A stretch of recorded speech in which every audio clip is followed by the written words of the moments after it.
संसद में केंद्र कर्मचारियों की लगी लॉटरी, पुरानी पेंशन बहाली पर बोले मंत्री। दोस्तों, अगर आप भी सुनना चाहते हो कि मंत्रियों के बीच में संसद में ओपीएस को लेकर क्या कहा सुनी हुई, तो बने रहिए मेरे साथ इस वीडियो में एंड तक। देश में ओल्ड पेंशन स्कीम को फिर से बहाल करने की मांग ने तेजी पकड़ ली है और पिछले दिनों दिल्ली के रामलीला मैदान में देश भर से आए सरकारी कर्मचारियों ने धरना प्रदर्शन कर पेंशन को बहाल करने का दबाव बनाया था। बीते 11 दिसंबर 2023 को संसद में केंद्र सरकार से भी ओल्ड पेंशन स्कीम के बहाली को लेकर सवाल पूछा गया था।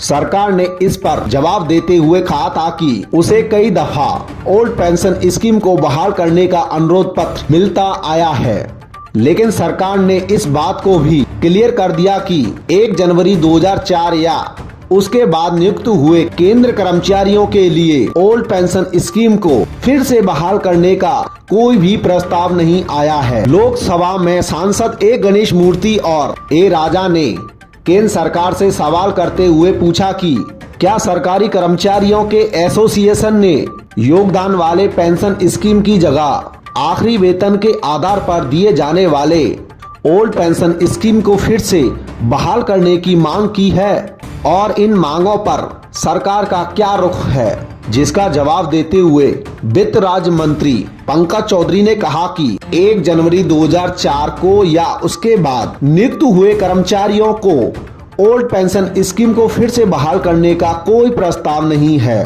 वित्त राज्य मंत्री ने कहा, सरकार को ओल्ड पेंशन स्कीम को बहाल करने को लेकर अनुरोध पत्र मिलता रहा है।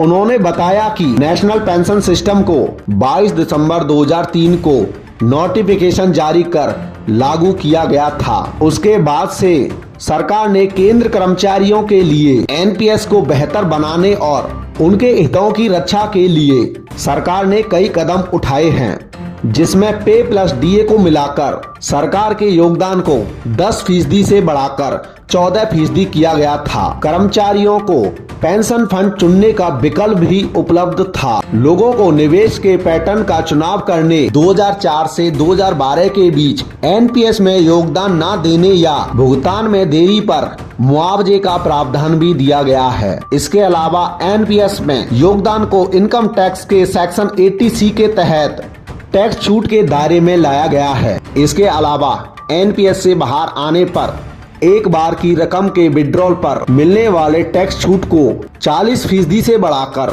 60% कर दिया गया।